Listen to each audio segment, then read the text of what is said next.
Check.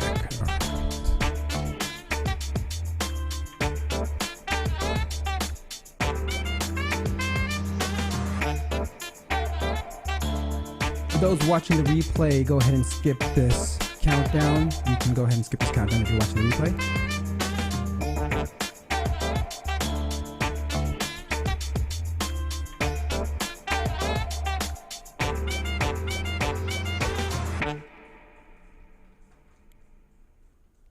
I see a few of you out there. Don't be shy. Say hi.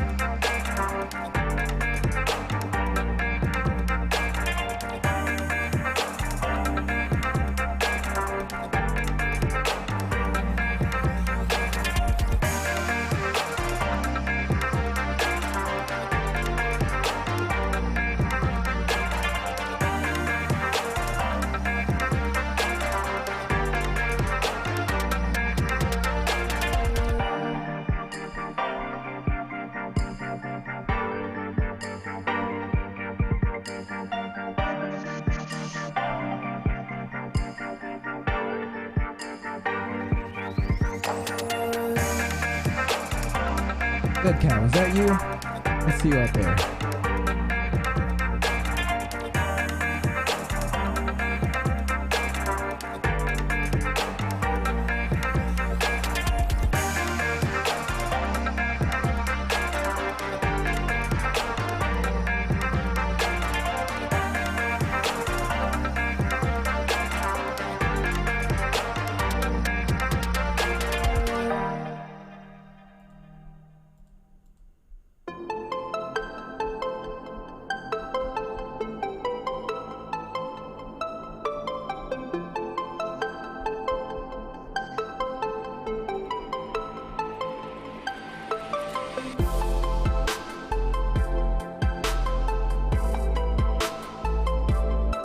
Five, 4, 3, 2, 1.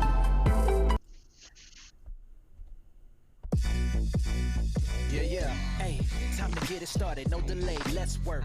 Wanna see you be an SEO expert. Paul Andre De Vera, steady dropping knowledge. Over 15 years in the game, so he knows all about it. Master the art of SEO, you will be amazed. Time to get your brand off page to on page. Dropping knowledge, legendary for sure. Whether you're just getting started or self-employed entrepreneur. Yeah, let's go. Subscribe to the SEO Video Show. Hey, what's up, everyone? Episode number 10. Number 10. I have to make new thumbnails now because I don't have 11 fingers.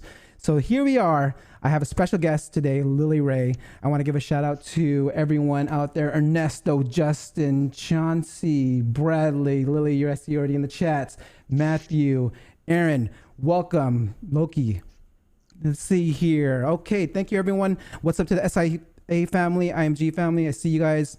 I want to make sure, if you're new to this channel and new to this show, I provide snackable news on SEO every week, live, and I bring in an SEO professional. And this week I have Lily Ray, who I'll introduce later on today. I want to make sure Let's go ahead and make sure if you like and subscribe and hit the notification bell, just so I can make sure you get notified next week. And let's get on with the show.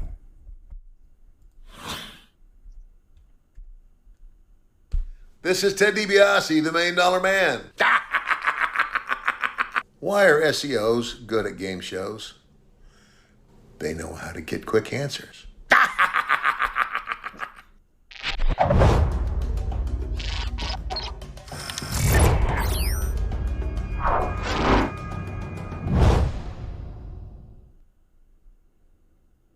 All right, my first piece of news, of course, I go into Google and talk about what they put out there. And like recently, Reddit, and Gary from Google actually talks about Core Web Vitals and how it wasn't, it's not something that is a primary ranking factor, but it doesn't mean that you should not pay attention to it. So our buddies over at SEO Fight Club talk about and give a great presentation on Core Web Vitals. You should go ahead and check it out. There's also, my next piece of news is, let's see here. We have, in Google Webmaster Hangouts this week, we actually had someone to ask about if your site was hit by a penalty or, by Google algorithm update.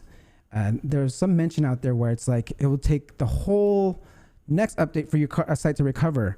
I mean, this was something posted on the blog, but our buddy over at John Mueller, straight from the horse's mouth, talks about this. Hello. Why exactly websites that have been hit by the core update can't recover before the next core update, even if they make good improvements? Some algorithms are launched one time for a couple of months, or how does that work? So with core updates, we're essentially trying to re-understand how the relevance of the search results are. And it's not something that requires a site to kind of wait for the next update to have a chance to be seen differently. They can continue working on things, and things can improve over time. It's possible that a next core update will make a bigger change in the same direction that you've been working, and you'll see a bigger change in your site's performance as well. But in general, sites don't have to wait for the next bigger update in order to start seeing changes. I wouldn't just stop working on things once you think you've done the right thing, but I'd continue working in that direction. You should see at least some incremental improvements over time there. There you go, right from the horse's mouth. And also, my guess actually helps companies get over some of these updates and help companies get past this and actually increase their expertise and authority. We'll talk about that later. She can speak on it later on. But speaking of my special guest, she's been very, very busy. She was actually featured this week on the Mythbusters episode. And they talk about how the topic of is more content better? There's one clip I paid attention to, which I think a lot of us also pay attention to, and I saw her smile when she asked this question. So she was trying to get an answer about word count, and I can see she was trying to get it out of Martin. But let's go ahead and take a look at it and see. You can see what I'm talking about. And what about word count? SEOs are always asking, is word count a ranking factor? Which I think Google's talked about quite a bit recently. Yeah, we've talked about this quite a lot, and it's not a ranking factor. If you can say what the user needs to know in 50 words, that is fantastic. If you need 100 words, that's cool. If you need 2,000 words, that's also not absolutely acceptable. It's, again, about trying to figure out what's the intention. If you see yourself repeating yourself multiple times and saying the same things over and over again in the same document or in the same page, what's the point? Yeah. Well, let's say you're in a situation where you've written 500 words for a specific topic or keyword that you're trying to rank for, and you see all your competitors have 4,000 words or something like that. Even though word count's not technically a ranking factor, that's probably a good indication that you need longer content, right? I mean, it depends. Just because other people are doing it doesn't mean that they're doing it right. 50 words against 5,000 or 2,000? Come on, man. Let's go ahead and we'll talk about Lily about it and see how she thinks about that as well. But okay, a quick shout out to Self-Taught Dev, a channel I actually found on YouTube, talking about something that I don't think a lot of us know about. I mean, this show is for SEO professionals and people that want to get into SEO. And there's actually something on LinkedIn to help you build your expertise and your authority and trust. You can go into this, if you scroll down on your profile on LinkedIn, go to the skills section, and then you can actually click submit a test and whatnot, and then you can actually practice, and then they time you, and then you can actually take the test. All you need is a C. You just need 70%, and you pass, and you get that badge on your LinkedIn profile. Okay, let's see here. Again, I'm you know, a lot of you know that I'm an enterprise SEO, and I'm in-house also, and our buddy Kevin over at TechBound actually speaks to Jared from Qualtrics on some tips on how you can become a good in-house SEO or a good agency SEO. Let's take a listen here. Take things as far as you possibly can and be like, okay, look, I did everything but the copy and paste for you. Now you can knock this out really quick. And so like that's kind of one of my tips that I learned both in-house and agency is like try to take as much ownership for the project as you can. Especially on the agency side, you don't get to pick your contacts. Some contacts action things really easily. Some contacts will just sit on recommendations and things because they're too lazy to make a ticket, or they don't know how, or they just don't know the right person to go talk to, or or they're busy. There's a lot of different reasons why. But if you make it real easy and communicate like, hey, I did everything. All you got to do is copy and paste this into Jira, and you're done. Preach, Jared. Preach.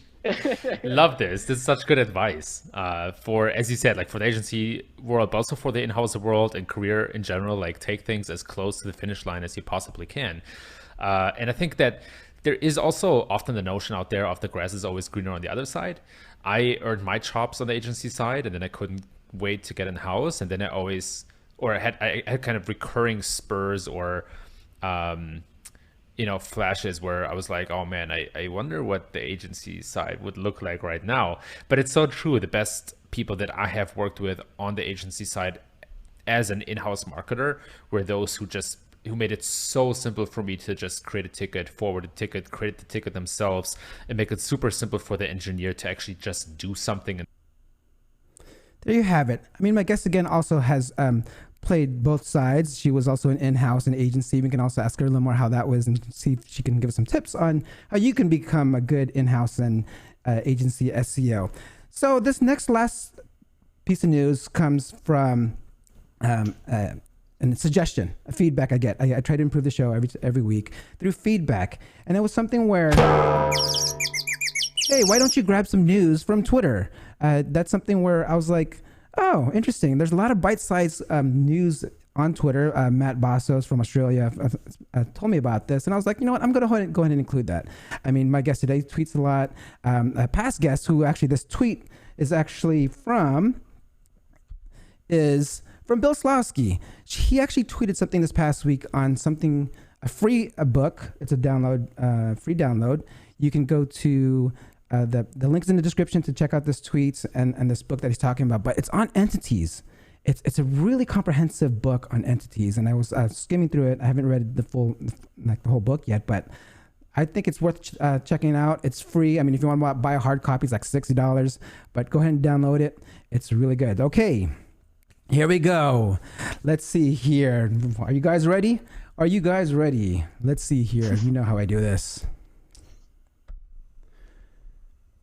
Lily Ray has joined Path Interactive in 2018 as the director of SEO. Born into a family of software engineers, web developers, and technical writers, Lily brings a strong technical background, performance-driven habits, and forward-thinking creativity to all her programs she oversees. Lily began her SEO career in 2010 in a fast-paced startup environment and moved quickly into the agency world and delivered high-impact work for a fast-growing list of notable clients, including Fortune 500 companies. Lily has worked across a variety of verticals with a focus in retail, e-commerce, B2B, and Amazon SEO. In 2017, Lily has nominated by the Search Engine Land for Female Search Marketer of the Year, and in 2018 she helped Path Interactive Win SEO Campaign of the Year. She has a passion for all things EAT. She has currently emphasized the role of EAT plays across all client verticals in helping websites affect by recent algorithm updates improve their perceived trust and authority to provide real value to users and search engines alike. Please welcome Lily Ray.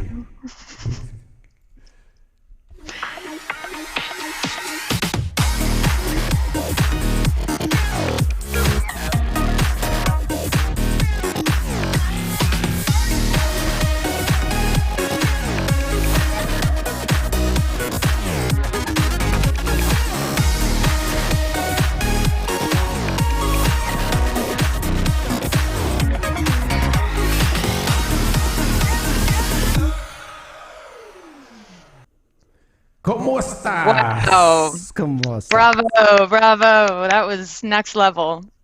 Yeah, man, you deserve it. I was saying, I was like, hey, just come in right after I play this in the intro I did. But thank you. I mean, you've been very, very busy. I swear to God, like you just actually gave I think was it your first in-language Spanish presentation just recently? Yeah, that was on Wednesday. How was that? Crazy day. How did it go? I mean, I saw the recording. I mean, like the content is always great. It's something that I feel that everyone should check out. It was somewhat the similar content of what you did at the Search Engine Journal Summit. Yeah, but just exactly. in Spanish.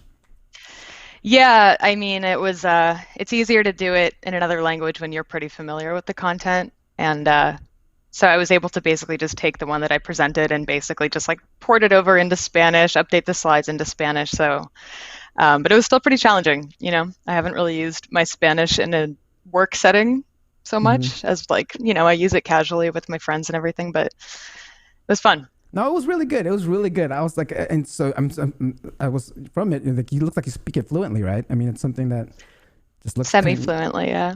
Kind of natural. Okay, let's see here. I wanted to go into. You know, I gave you your introduction. We had you like, you know, we had your little work profile here. But like, let's take it a step back. Like, how did you actually get into search? What was it about search that actually intrigued you to get more involved? Yeah, so I was at NYU and I was studying politics and Spanish actually. And it was kind of during the recession, like the 2008 recession, and there weren't really any jobs out there. So I was about to graduate with this degree in politics and nobody was getting work anywhere, and including my friends in law school and stuff like that. So I found like a social media marketing job at the time for a small startup. And I interviewed there and immediately I was like, this is so much more my language. Like I grew up with like a tech family. My dad's an engineer, my brother's a web developer. And so I kind of learned HTML and stuff like that growing up, basically in Silicon Valley or just north of Silicon Valley. And immediately it was like the social media marketing stuff. At the time, it was really like Web 2.0, link building and all that kind of stuff. It just was so like natural for me. And immediately, as soon as I took that job, it was like, this is what I should be doing. It was so gratifying. I was watching the traffic come in and yeah, the rest is history. I just fell in love with it after that point. So what were your places of like learning it? I mean, like if you know, it was something that fascinated you, like what was like probably some resources at the time, and even if they're still around? Yeah, I mean, I think at the time I was just doing what my bosses were telling me. So they were like, you have to take this link from our website and put it on all these other websites like Tumblr and Dig and StumbleUpon. I was like, all right, that's fine. And then write meta keywords for the pages. So I was doing a lot of meta keywords. And then that led to like, hey, we're going to give you access to the website. Can you add the meta keywords and the title tags and things like that yourself? And I was like, well, this is fun, you know? And then after that, I moved into like a small business finance company. And it was just, hey, we need someone to do SEO. We don't really know what it is, but figure it out. And I had just graduated from college. So I was like, all right. So I spent a lot of that job watching like Moz Whiteboard Fridays and reading articles. I don't even remember what they were at the time, but probably Barry Schwartz's stuff. And learned everything on the job, which was awesome because I got to like log into the website and I was doing Google Ads and social media and email marketing as well. So it was a great intro job. Nice. I mean, even from then, now you developed to become the authority on EAT. I mean, I think Google Webmaster's blog actually links out to your profile, links out to your presentation that you gave.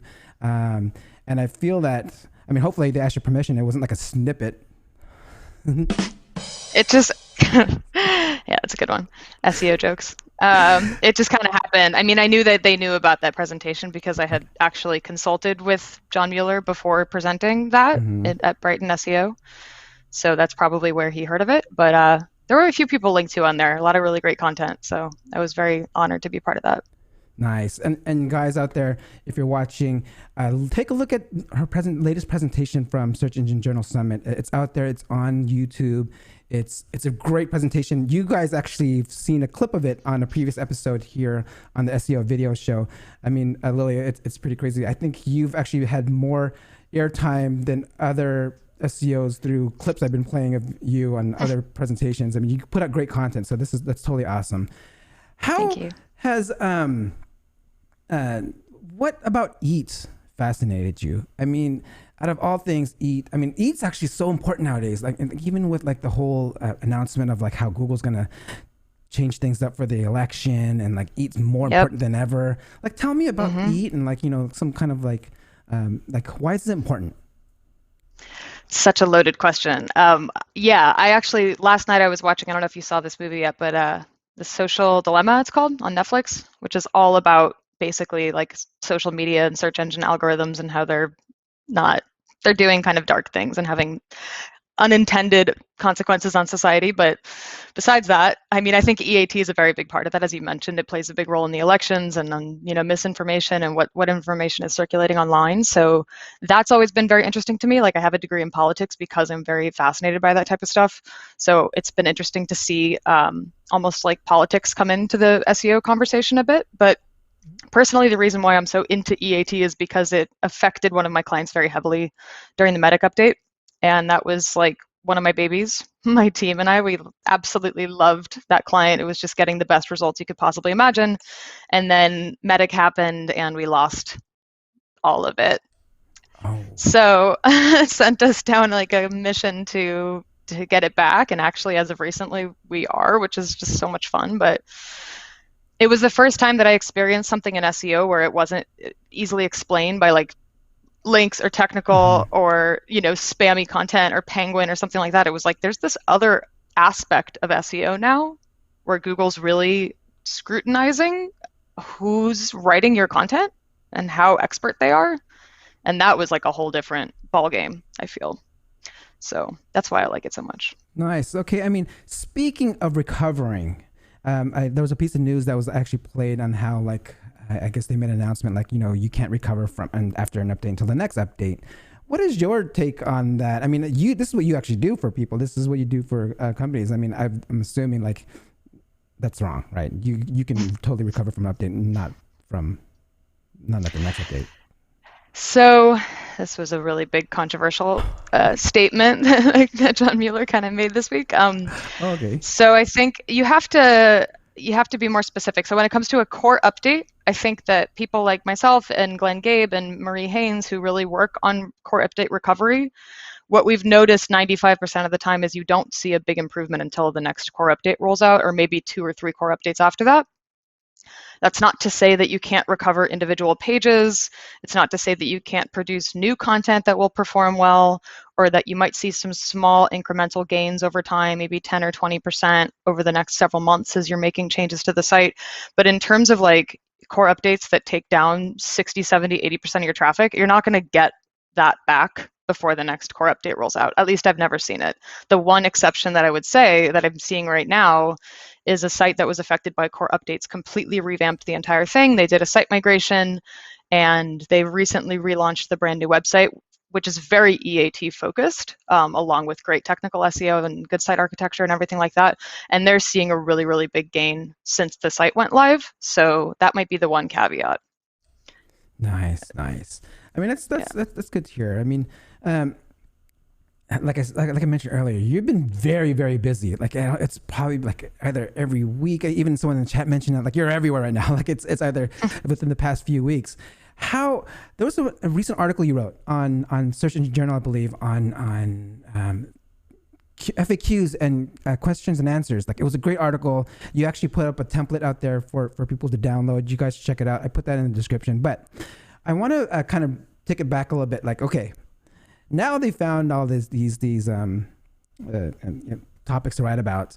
Like, you are also like evangelist and promote a schema, right? I mean, there's something that I heard you talk. I think it was on Bill Slawski's show, where if you can actually put links into some of these FAQ schema. Can you tell us more about it? Is it just putting like a HTML code on the schema itself and it works? Yeah, it's, I believe the only, not the only, but the one schema type where this is really like prominent and where you can kind of get away with a lot of things is FAQ schema.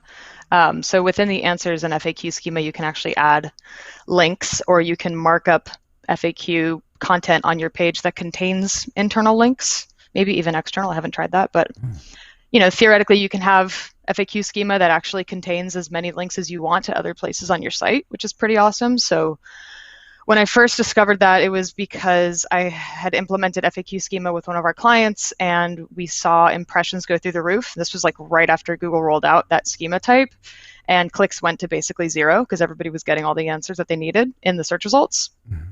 And that sparked a discussion on Twitter. And then I forgot who it was, but a couple of people were pointing out you can actually add links in there. Sorry, I forgot your names, but that was a game changer, because now whenever we create FAQ schema, we almost always include links to other places. And that's pretty rare for schema markup to be able to send links to multiple places. So that's why I like it so much. Nice. There we go. There we go. I have to have bombs going off. Awesome. Bombs going off right there. Remember, you guys, links in your schema, your FAQ schema. That's really interesting, because I mean, if you think about it, you will lose those clicks if Google's actually putting those on their listings. So put a link on that. In that same episode, you actually talked about a quick win on getting rich snippets on there. I think it's like web tables. I mean, are you just talking about just creating, and you said you did this for some of your companies before, where it's like, that's the first thing you'll look and see. Well, not necessarily first thing look, but it would be like a quick win to get some rich snippets going on. Is this like just regular HTML tables that you talk about, and you just go into their code and add it? Yeah, that would be something like, if you, well, first of all, that assumes that there's a table featured snippet that you can get, which I think nowadays they're pretty rare. This has been kind of a general recommendation for a couple of years now. To be able to get those table snippets, you should use table HTML markup, because a lot of companies will use like divs and CSS to basically structure their tables. But if you go into the HTML and you switch that over to, you know, TD and TR and table and all that stuff, that encourages search engines to potentially pick up that content for table featured snippets. But I don't know how many of those there are anymore. I think it's mostly lists and paragraphs these days. Let's have that. That's a nugget. That's a nice little nugget that we have there. So guys, pay attention to these nice nuggets and bombs that we're dropping here. Okay, next thing I want to talk about is that one you actually were featured on this week's SEO myth busting word count. I mean, come on, like it's something like, I can't see a 50-word article take over like a rankings on pages that are ranking like have an average of 2,000. Like, so what's your take on it? What was your response? How are you feeling? Yeah, I mean, I definitely believe that word count is not a ranking factor. I think Google's algorithms are way more sophisticated than counting words, for sure.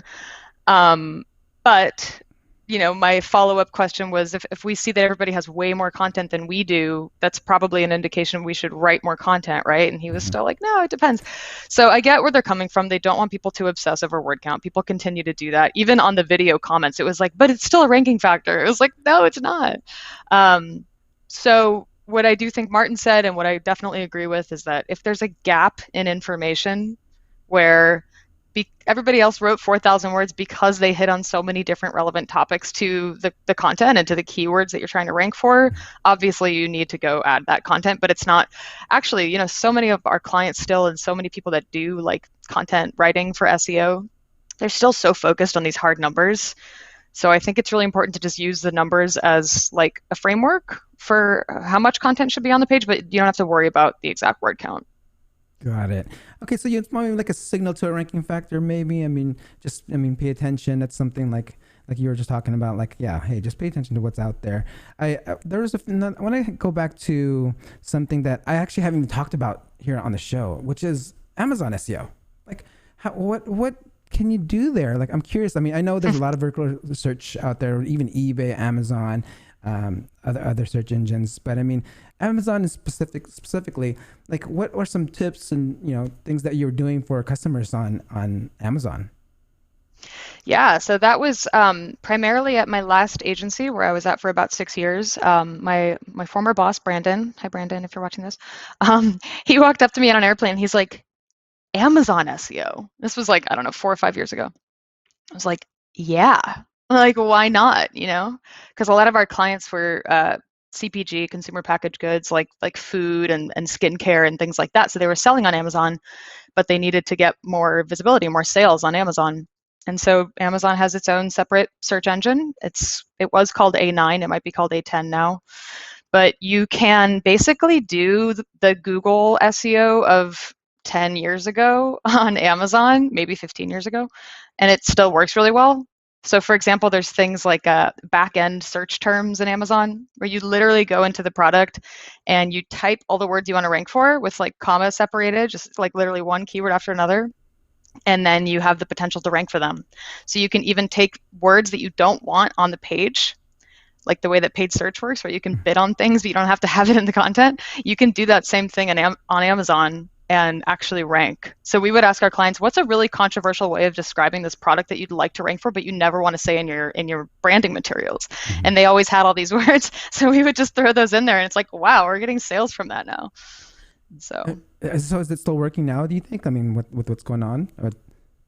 I don't believe that Amazon has innovated much as far as its search engine goes. The other difference is that Amazon is very, very, very focused on product sales. Obviously, that's how it works. Yeah. So if you bid on products or you bid on search terms on Amazon, you do paid Amazon search, that's going to actually impact your SEO performance as well. So whereas Google has like this church and state mentality, Amazon's the exact opposite. It's like, if you want visibility, you have to spend money here. So another bomb right there, you guys. Okay, if you guys are doing some Amazon SEO, if you want to break into SEO, maybe that's a place you can start and test some things. It's really easy. And if you want to, if people want to get more, I mean, you are the EAT expert, EAT. I want to know, what are some tools out there that you think people can use, or that you use to like even help people build their EAT? So the best tool you can use when it comes to analyzing EAT is your brain, quite honestly. I hate to say it because SEOs love tools, but there isn't an EAT tool. There just isn't. So it's a combination of Search Console, analytics, a crawling tool of your choice. I use things like readability scoring tools, so something like readable.io, which actually tells you. There's also like Grammarly and Hemingway and these other tools that, you know, they're natural language processing tools that tell you what's the Flesch-Kincaid reading level, how many words are on the page, what's the sentence structure, what's, you know, grammar and spelling errors. All that stuff factors into EAT. So if you want to analyze data, I would recommend looking at those types of tools. You can use like custom extract and crawlers to take off, you know, extract page components and look at those at scale. So you might want to do something like another article that I wrote on Search Engine Journal was how you can take author names and cross-reference that with performance data. So you can actually see, based on the authors that you have writing your content, like what's the bounce rate, what's the average time on page. So you have to get creative with it. And one thing that my team does a lot of, I don't know if anybody from my team is watching, but if you are, hi, I love you guys. You should see the work they're doing. It's like, it's so manual because EAT is not technical SEO. It's going into content and being like, does this actually serve a purpose? Does it serve the intended purpose of the page? Is it truly helping the user? Does this instill trust in the user that we know what we're talking about? And when you do that exercise and you go through each line on the page, you're going to realize there's probably a lot of garbage on your site that you don't need to have there. So unfortunately, it's a manual process. It takes a lot of time, but that's what it takes. So much good stuff you just said right there, guys. Be sure to watch the replay and get all that down. I mean, let's see here. I want to, we're coming close to the end of the show, but I want to make sure I throw this in there. You saw that I had a video with Kevin from TechBound. It's YouTube channel, and we talk about enterprise SEO and in-house SEO and agency SEO. And you've actually been in both sides of the fence. What's like probably some tips that you can give to someone like that's actually like an enterprise SEO and that's in-house or that's agency? It's kind of the same for both in many cases, because the most important thing you can do is build alliances, get buy-in and like make friendships with people and educate people. Because SEO is really daunting for a lot of people. People think they don't understand it. They think it's technical, or they don't understand why it's important. So the more you can show them like visually and use language that they understand to convey what you're trying to get across. So don't use the word canonical tag. Like if they're not an SEO, they don't know what that means. And you'll actually notice sometimes people get frustrated when you use that type of language around them, because they're like, you're not communicating effectively with me. So I like to show like C-level people, I like to pull up screenshots of what the search results look like. And they're like, hey, that's my business, So I think it's really just about dumbing things down, speaking other people's language, and just trying to see eye to eye with people and communicate effectively. Nice nugget right there again. Let's see here. You talked about your team at Path Interactive, a high Path Interactive team if you're watching. But let's see. I'm curious, like how big is your team, and like how does it work? Like are you like you're the director of SEO, but you have like tell me how I'm not from an agency side, so I'm curious how it's structured. Just out of curiosity. Yeah. So our team is about 15. We have offices in New York and Nashville. Not that that matters much in 2020, but we have most of the people here in New York, and then we have a handful in Nashville as well. And we kind of have like micro teams within the team. So each team will have a strategist, like a lead strategist, who really kind of like leads the communication and comes up with the SEO strategy. Usually they have at least one SEO specialist who reports to them, maybe an analyst or an intern that supports that team as well. And then there's a few of us that are departmental, including myself. So I'll come in and work on various different client accounts. I'll sometimes take on my own individual projects. And we have like a technical SEO director, Ramon, if you're watching this, I love you. He also serves the whole team. And so it's like, we have resources that support everybody, but we also have people that are assigned individual client accounts.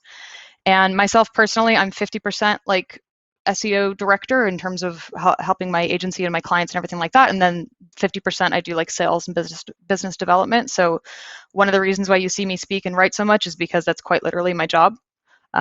So if you're a potential client, you want to work with Path, let me know. There you go. There you go. All right, let's see here. Okay. I always get feedback from my audience, and I realized that at first I was targeting my LinkedIn crowd, which are pretty much enterprise digital marketers. But there's some other places where I got hit up and asked okay, you talk about all this agency, enterprise, and stuff like that. But what about small businesses? Can you ask your guests and see what is the small someone that has a small business? They're just very new to SEO, but what's one tip that you can give to a small business that's trying to do SEO themselves? Really just focus on Google My Business most of the time, honestly. Assuming your business is eligible, because not all of them are. And unfortunately, when you're not, there's no easy way to get on that platform, which is unfortunate. But honestly, if you're a mom and pop shop, or you're like a bakery or something, honestly, 90% of what you do should probably happen on Google My Business.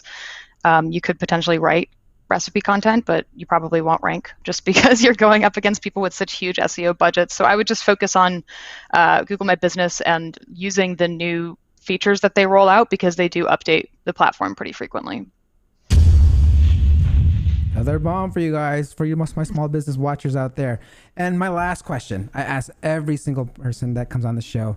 Again, it's to help people get more involved in the SEO community and make it a profession. It's a position that's actually 3 times more posted on LinkedIn than as SEM, and the trend has grown, especially digital first companies, digital first strategy. What's one tip that you can give to someone that's wanting to get into SEO? The tip that I always give, it's always been the same, is start your own website and or help your friends or family with their projects. So again, if you're a bakery or your friend runs a bakery and they don't have a digital presence, like go figure out what it takes to have them get business through SEO.